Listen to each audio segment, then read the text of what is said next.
आप सबका फिर से स्वागत है एफएक्स एंड लॉजिक्स एकेडमी में। और एक ऐसी एकेडमी जो सिर्फ आपके लिए काम करती है दिन रात, और आप लोग भी हमारे साथ मिलकर उतना ही काम करते हो।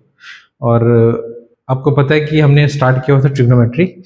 ट्रिग्नोमेट्री के एक एक क्वेश्चन को हम अलग अलग वीडियो के अंदर कवर करते हैं, और उसी चीज़ को हम आज कंटिन्यू कर रहे हैं। 8.2 आपकी एक्सरसाइज चल रही थी। 8.1 के आपको सारे क्वेश्चन अच्छे से समझ आ गए होंगे, लेकिन फिर भी अगर कोई प्रॉब्लम है आप कमेंट में लिख सकते हो। और मेरे को ये भी आपसे उम्मीद है कि आप लोग और जितने भी स्टूडेंट्स उनको सब्सक्राइब करने को कह रहे हो, ताकि उनको भी इस चीज़ का फायदा हो सके। ठीक है, तो जब भी आप चेक करोगे यूट्यूब पे, तो हमारे वीडियोस आपको हर जगह अवेलेबल होंगे। और हमने एक एक क्वेश्चन पे काम किया हुआ है, ताकि एक एक से ही, मतलब एक एक स्टेप के साथ ही आप लोग लंबी जो दूरी तय करते हो, तो हर स्टेप बड़ा इंपॉर्टेंट होता है। तो इसी चीज़ को मान कर कि हर स्टेप बड़ा इंपॉर्टेंट है, हमने ये वीडियोस बनाए हैं। ठीक है, तो चलते अब काम पे। तो क्या था हमारा 8.2 हमने स्टार्ट करनी है। 8.2 जो एक्सरसाइज है एक्चुअली वो किस चीज़ के बारे में है? वो एक्सरसाइज है एंगल्स के ऊपर। एंगल्स, कुछ ऐसे एंगल्स हैं, इंपॉर्टेंट एंगल्स है जिनकी वैल्यू सबको याद होनी चाहिए। वो है 0 degree, 30 degree, 45 degree, 60 degree, 90 degree. अगर छोटे बच्चों की बात करें, 10th तक के बच्चों की, तो ये वाले एंगल्स की आपके पास सभी के सभी ट्रिग्नोमेट्री फंक्शंस की वैल्यू होनी चाहिए। ठीक है, तो पहले तो अपने वो वैल्यूज याद कर रखनी है। आपके पास एनसीईआरटी के अंदर एक टेबल बना हो, उस टेबल को आप याद कर सकते हो। अगर आप नहीं कर सकते तो हमारे पास शॉर्टकट्स भी हैं, उन शॉर्टकट से आप याद कर सकते हो। तो मैं ये अज्यूम करके चलता हूँ कि आपको वैल्यूज पता है। अब उन वैल्यूज को अपने याद कैसे करना है, वैसे बने रहना अंत तक। मैं आपको एक उसमें ट्रिक भी बताऊंगा कैसे अपने याद करने हैं। ठीक है, तो हमारे पास एक्सरसाइज है 8.2, जिसके क्वेश्चन है ऐसे करके कुछ 5 क्वेश्चन है इसके अंदर। तो एक एक करके हम ये सॉल्व करेंगे। सबसे पहले जो हमारे पास क्वेश्चन है वो है ये वाला, मैं आपको दिखा रहा हूं अभी। ये क्वेश्चन हमारे पास, और इस क्वेश्चन में सबसे पहले हमारे पास क्या आ रहा है? एक ऐसा क्वेश्चन आ रहा है जिसमें 30 डिग्री और 60 डिग्री की वैल्यूज हमें चाहिए। तो सबसे पहले मैं वैल्यूज ही मेंशन कर देता हूं। जैसे इस क्वेश्चन में आप देखो, लिखा हुआ sine 60 degree multiply cos 30 plus sine 30 into cos 60 degree. तो दो वैल्यूज की बात हो रही है, 30 और 60। तो उनके सारी की सारी वैल्यूज आपको पता होनी चाहिए, है ना। अगर हम बात करें पहले क्वेश्चन की, तो पहले क्वेश्चन में उसने लिखा हुआ है साइन 60 मल्टीप्लाई कॉस 30। तो साइन 60 की अगर आप वैल्यू देखोगे टेबल में, साथ साथ में आप टेबल भी खोल लो, तो आपको दिखेगा √3/2 मल्टीप्लाई कॉस 30। अगर कॉस 30 की वैल्यू देखोगे तो वो भी सेम ही है, √3/2। प्लस का साइन आ रहा है, फिर उसके बाद लिखा है साइन 30। साइन 30 की वैल्यू कितनी होती है? 1/2। Then into cos 60। कॉस 60 की वैल्यू 1/2 है। तो ये टोटल वैल्यूज आपने पुट कर दी हैं। पुट करके सिंपल सा प्लस माइनस करना है, तो आपका आंसर आपके सामने। तो √3 इंटू √3 3 होता है, 2 इंटू 2 4, प्लस 1 इंटू 1 और 2 इंटू 4। तो अगर इनका एलसीएम हम लेते तो ऊपर आ जाएगा 3 + 1 4/4, और इनको कट करोगे आंसर आ जाएगा 1। इसका मतलब जो पहला क्वेश्चन है उसमें कुछ ही नहीं किया हमने, जस्ट सिंपली वैल्यूज पुट की और सिंपली उनको सॉल्व कर लिया, आपके सामने आंसर आ गया। तो कोई ज्यादा मुश्किल क्वेश्चन नहीं है। 1 मार्कर्स हैं, ये 1 नंबर में ही आते हैं क्वेश्चन। तो पहले क्वेश्चन आपका हो गया। अगर सबका ही हो गया तो मैं इसको मिटाकर आगे चलते हम लोग। सेकंड क्वेश्चन हमारा क्या कहता है ना, चलते सेकंड क्वेश्चन की तरफ। तो सेकंड जो हमारा क्वेश्चन इसके अंदर है, वो हमसे कह रहा है कि इस चीज की वैल्यू निकालो। क्या चीज है वो? 2 tan square 45 plus cos square 30 minus sine square 60 degree.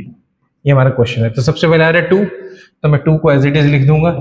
फिर आ रहा है tan स्क्वायर 45। tan स्क्वायर 45 का मतलब होता है कि आपने tan 45 की वैल्यू डालनी है, फिर उसका स्क्वायर कर देना है। ठीक है, तो tan स्क्वायर 45 को हम कैसे लिखेंगे? पहले tan 45 की वैल्यू वो हमें पता है 1 होती है, और उसका स्क्वायर डाल देना आपने। देन प्लस लिखा है और साथ में लिखा है cos स्क्वायर 30। तो 30 डिग्री की जो भी वैल्यू है cos में, उसका स्क्वायर कर देना। तो होती है √3/2, उसका स्क्वायर हमने कर दिया। प्लस, प्लस नहीं माइनस, माइनस के बाद है साइन 60 डिग्री का स्क्वायर। साइन 60 डिग्री भी कितनी होती है? √3/2, और उसका क्या करते हैं हम लोग? स्क्वायर। आपके सामने ये वैल्यू आ गई है। ठीक है, cos square 30 minus sine square 30 degree. अब नेचुरली देखो, अगर देखोगे तो ये और ये वैल्यू सेम है, एक माइनस में एक प्लस में, तो इनको तो हम कैंसिल कर ही सकते हैं। तो आंसर क्या आ जाएगा? 2 इंटू 1 का स्क्वायर विच इज 2। 2 आंसर आपका आ गया यहाँ से।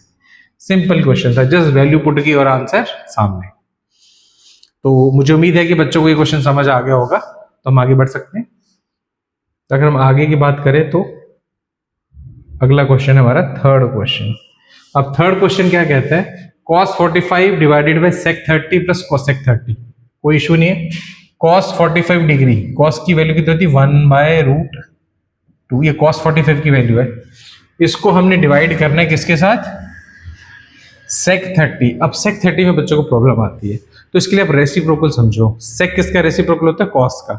कॉस 30 होता है √3/2, तो उसका रेसिप्रोकल हो जाएगा 2/√3, तो आ जाएगा 2/√3। फिर प्लस का साइन आएगा, साथ में आएगा कोसेक 30। कोसेक 30 मीन्स साइन 30 का उल्टा। साइन 30 कितना होता है? 1/2, तो उसका उल्टा क्या हो जाएगा? 2। ये 2 आ जाएगा अपॉन 1 कर दो। ठीक है, अब इसको हमने सॉल्व करना है। सॉल्व कैसे करोगे आप लोग? अभी करते हैं। मैंने इरेजर इस इलाके को यहाँ से हटा देते हैं। तो हमारे पास क्या था? ये आ गया, इसको अब हमने सॉल्व करना है। तो सॉल्व कैसे करोगे? बहुत सिंपल है, आप नीचे एलसीएम ले लो √3 और उसका, तो आ जाएगा 3, इधर वैल्यू आ जाएगी 2 + 2√3। ठीक है, इसका आपने एलसीएम ले लिया और इसको सॉल्व कर लिया। ये आ गया। बहुत सारे बच्चे मैंने देखे आज तक के जितने भी साल मैंने पढ़ाए, उनको ये रूट्स वाले क्वेश्चन में बहुत प्रॉब्लम, रूट्स को देख के ही बच्चे घबरा जाते हैं कि अब क्या बनेगा। कुछ नहीं होता, इसके लिए रैशनलाइजेशन अच्छे से आपको आनी चाहिए। अब ये √3 ऊपर चला जाएगा, नीचे रह जाएगा √2 × 2 + 2√3। ये आपका आंसर आ गया। इसको एज इट इज छोड़ सकते हो। अगर आपको ज्यादा सिंप्लीफाई करना है, पीछे मैच कराना है, तो जस्ट रैशनलाइज कर लो, इस टर्म को ऊपर नीचे मल्टीप्लाई करो साइन चेंज करके, तो हो जाएगा। ये आपका आंसर आ गया। जो हमें चाहिए थी वो वैल्यू आ चुकी है। ठीक है, तो ये था आपका क्वेश्चन नंबर 3। अब हम चलते हैं नेक्स्ट है आपका क्वेश्चन नंबर 4, इसी का फोर्थ पार्ट में कह रहा है साइन 30 डिग्री प्लस कॉस 45। तो मैं इसको यहां सॉल्व कर रहा हूं नीचे इस क्वेश्चन को। साइन 30 डिग्री क्या होती है? 1/2 प्लस कॉस 45 कितना होता है? 1 माइनस कोसेक 60 डिग्री। कोसेक 60 साइन 60 डिग्री का उल्टा होता है, तो साइन 60 डिग्री होता है √3/2, ये उल्टा हो जाएगा 2/√3। देन कह रहा है सबको हम किससे डिवाइड करेंगे? सेक 30 मतलब कॉस 30 का उल्टा, वो भी 2/√3 हो जाएगा, प्लस कॉस 60 डिग्री यानी कि 1/2 प्लस कॉट 45 यानी कि 1। ये आपके पास वैल्यूज है जो अवेलेबल है, जस्ट इनको सॉल्व करना और कुछ भी नहीं है ये क्वेश्चन। ठीक है, एलसीएम ले लेते हैं ऊपर सबका। जहां 1 लिखा उसको 1/1 बना लिया करो, आसान हो जाता है एलसीएम लेने में। तो क्या हो जाएगा आपके पास? इसको करूंगा तो ऊपर आ जाएगा √3 + 2√3 - 4, ये आ जाएगा। ऐसे आप डिनोमिनेटर में भी चल लो, वहां पर भी आएगा आपका 2√3, यहाँ पे 2√3 आएगा। 2√3 यहाँ पर देखो तो हो जाएगा 4 + √3 + 2√3। जस्ट सिंप्लीफाई करो, आपका आंसर आ जाएगा 1√3 और 2√3 बन गई 3√3 -4। ये दोनों कैंसिल कर दो आप। अब यहाँ पर आ जाएगा 4 + 3√3। ये आपके पास आंसर आ गया। ज्यादा इसको कुछ करना चाहते हो तो सिंप्लीफाई करोगे कैसे? रैशनलाइज करके। 4 - 3√3 को ऊपर नीचे इंटू करो, आपके सामने आंसर आ जाएगा। रैशनलाइज करने से करने की जरूरत नहीं, आप करना चाहो तो कर सकते हो। तो ये आपके पास आ गया क्वेश्चन नंबर 4 का आंसर। अगर सबने नोट कर लिया तो हम आगे चलते हैं। चलो जी, अज्यूम कर लेता हूं आपने नोट कर लिया। लास्ट क्वेश्चन, फर्स्ट क्वेश्चन का है 5 वाला, ये जिसमें लिखा है 5 cos² 60 + 4 sec² 30 - tan² 45 divided by sin² 30 + cos² 30। Easy है। 5 लिखेंगे सबसे पहले, cos 60 की वैल्यू 1/2, बहुत सिंपल वैल्यू होती है, इसको याद कर लेंगे, प्लस 4 sec 30, cos 30 यानी कि 2/√3 का स्क्वायर, माइनस tan 45 वो वैल्यू 1 होती है, डिवाइडेड बाय sin² 30, sin² 30 कितना होता है? √3/2 का स्क्वायर, प्लस cos 30 यानी कि सेम आ गया ये भी, sin 30 cos 30 है ना। sin 30 1/2 हो गया, ये थोड़ी सी वैल्यू यहाँ गलत हो जाएगी, इसको हम लिख लेंगे 1/2 का स्क्वायर प्लस √3/2 का स्क्वायर। ये दोनों वैल्यूज हमने टेबल से देख लेनी, कोई इशू नहीं है। ये आ गया।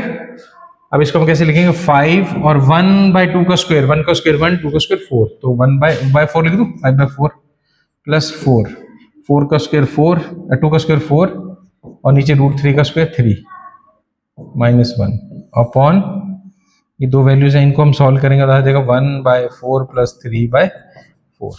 ऐसे आगे अब इकट्ठे सॉल्व करते हैं, नीचे 1 लिख लो, एलसीएम ले लो, एलसीएम आ जाएगा 12, एलसीएम यहाँ पर लोगे 12, यहाँ कितने 15 प्लस 4 × 4 × 4 64 -12 अपॉन 1 आ जाएगा। ये कट के कितना बन गया? 1, 4/4 1 हो जाता है।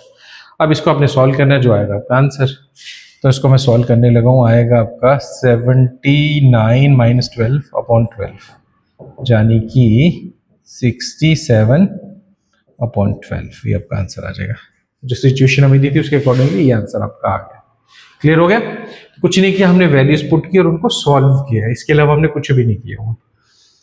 तो उम्मीद है कि आपको ये क्वेश्चन पहला समझ आ गया होगा। इतना मुश्किल क्वेश्चन था नहीं, सारा ही कमाल इसके अंदर वैल्यूज का, वैल्यूज पुट करनी और सिंपल से अलजेब्रा आपको आना चाहिए, प्लस माइनस कैसे करना है, दैट्स इट। इतना ही क्वेश्चन है, ये आसान क्वेश्चन है, एक एक नंबर के क्वेश्चन है।